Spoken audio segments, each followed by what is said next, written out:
जाणार म्हणजे जाणार. आता त्याच्यामुळे लगेच आरएमसीवाला अरे 5 नाही 10 लाख मिळावे अशी प्रामाणिक इच्छा आहे. तुम्हाला सर्वसामान्य रस्त्यावर जणांच्या हातात का आणि त्या कार्यक्रमातच का हा मुद्दा येतो ना. म्हणजे ह्याचं काय श्रेय घेण्यासाठी आहे का? ॲक्च्युली कसं आहे ना दादा, मला त्या आता भरपूर जणांनी काय बोललं मी एवढं दिलेत तेवढं दिलेत.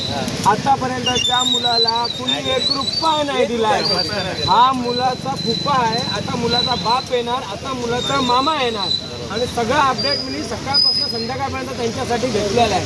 आता 2 दिवस पहिले मी जाऊन जेव्हा माझ्या महाराष्ट्र अध्यक्षाला भेटतो त्याच्यानंतर हे स्टेटमेंट येतं की आम्ही 5 लाख रुपये देतोय.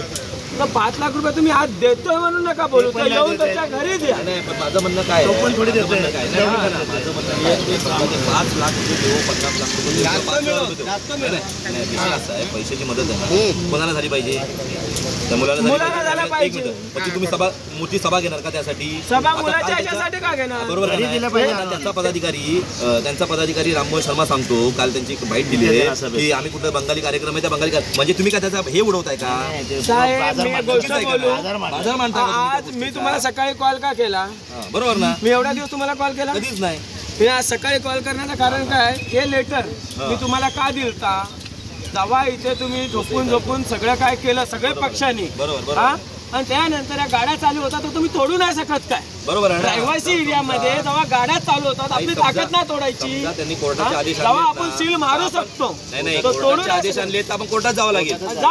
पिटिशन फाईल करू. पण माझं म्हणणं काय आहे, कोर्टात जावं लागेल ना, तो कोर्टात जायचे नाही. पण तुम्ही बाजार मांडण्याचे विषय कशाला आणता मध्ये? येतात सगळ्याचा विषय निघाला. आता आपण इथे आलो ना सगळ्याचा विषय निघाला.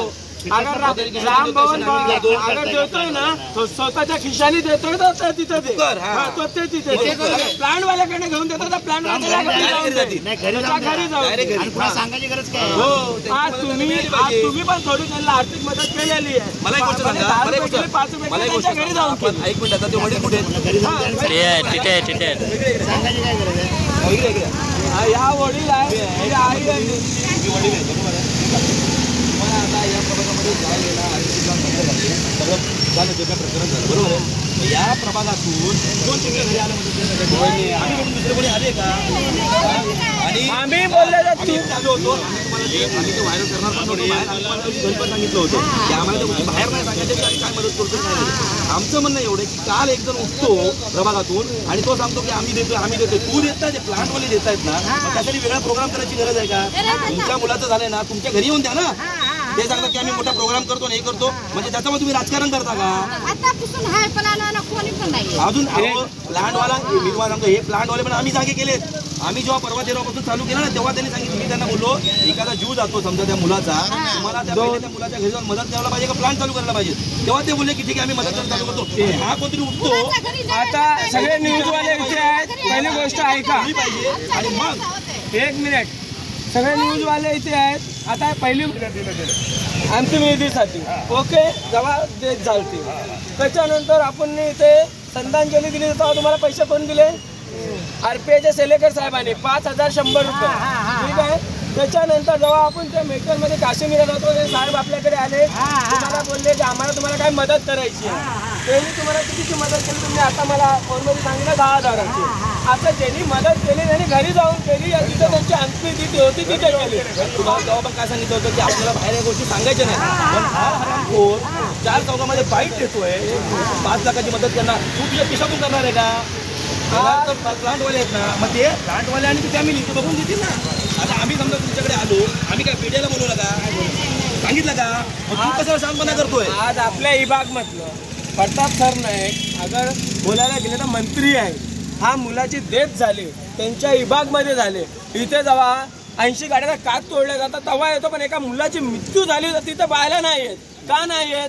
का छोट्या समाजाचे आहेत, कुठनं काम करायला आलेत असं तुमचा विचार आहे का? तुमचं म्हणणं काय आहे? हा तुम्ही त्या टायमाला जेव्हा दखल घेतली असती तर आज या मुलाला एवढ्या परिस्थिती पडली नसती, आज हे प्लांट झाले नसते. तुम्ही लेटर टाकता, तुमच्या लेटरवरती प्लांट बंद नाही होत. आमच्या मुलाचं डेथ झाल्यानंतर 10 ते 12 मृत्यू झाल्यानंतर आमच्या मुलाची डेथ झाली तेव्हा तिथे हॉस्पिटल आम्ही तोडणार होतो, रात्रभर तिथे बसणार होतो तेव्हा तुम्ही ते तिथे प्लांट बंद केले दुसऱ्या दिवशी. ठीक आहे सगळ्या पक्षांनी एकत्र येऊन बंद केले.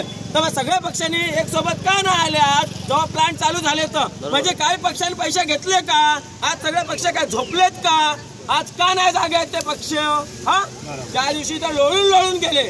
हा, आणि नंतर तुम्ही मला बोलता की आम्ही मदत करतो. काय मदत करताय? दुसऱ्याच्या प्लांटवाल्याचे पैसे घेऊन तुम्ही आम्हाला मदत करताय?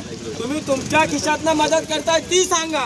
प्लांटवाल्याचे काय घेतलं काय दिलं तर प्लांटवाला त्यांच्या घरी जाऊन देईल. आणि राहिली दुसरी गोष्ट, तुम्ही कोर्टनं ऑर्डर आणलेलं मोठे नाही झाले, तुमच्या ऑपोजिटमध्ये कोणी पिटिशन फाईल नाही केली. आमची वार्ता कामापोवरची झाली आहे, आम्ही लवकरच पिटिशन फाईल करणार आहेत. पण 28 तारखेला तिथं डेथ झाली, आमच्या समाजाच्या मुलगीची फाशी घेतली, तेव्हा तुम्ही पण सोबत होते माझ्या. म्हणून हे 2 दिवस आपले गेले नाही. दादाईंनी पण जे कॉपरेट केलं, जे मुद्दा धरून ठेवलं ते चांगली गोष्ट आहे. तुम्ही पिटिशन फाईल होते जेव्हा इथे झालं, आम्ही बोललो इथे रहिवाशी झालं नाही, आम्ही लेटर दिले. त्याच्यानंतर पण हे जेव्हा प्लॅन चालू होतात, आता पण त्या लेटरचा अपडेट आम्हाला का नाही दिलं, आम्हाला माहिती का नाही दिली. आणि आता लवकरच मी उद्या याची ITI टाकणार आणि सगळे पक्षाचे जेवढे पण होते ते अगर मी त्या दिवशी धरणा घेणार त्या दिवशी नाही आले तर मी त्यांना चोर समजणार, तुम्ही पैसे घेतले हे समजणार. आणि महानगरपालिका ह्याच्यामध्ये सगळा रोल घेते आहे. मला हे पण ऐकण्यात आलं एक प्लांट करणं महानगरपालिका 30-30 लाख रुपये भेटतात हर महिन्याला. आणि जेवढ्या गाड्या चालतात ना, एक प्लांटवाले हप्ते देतात ट्रॉफिकवाल्याला 5-5 हजार रुपये महिन्याचे. म्हणून हे प्लांटच्या सिमेंट सांडतो, धूळ उडते, यांच्यावर कारवाई नाही होत. ठोकलं तरी यांच्या खिलाफ कोणी बोलत नाही.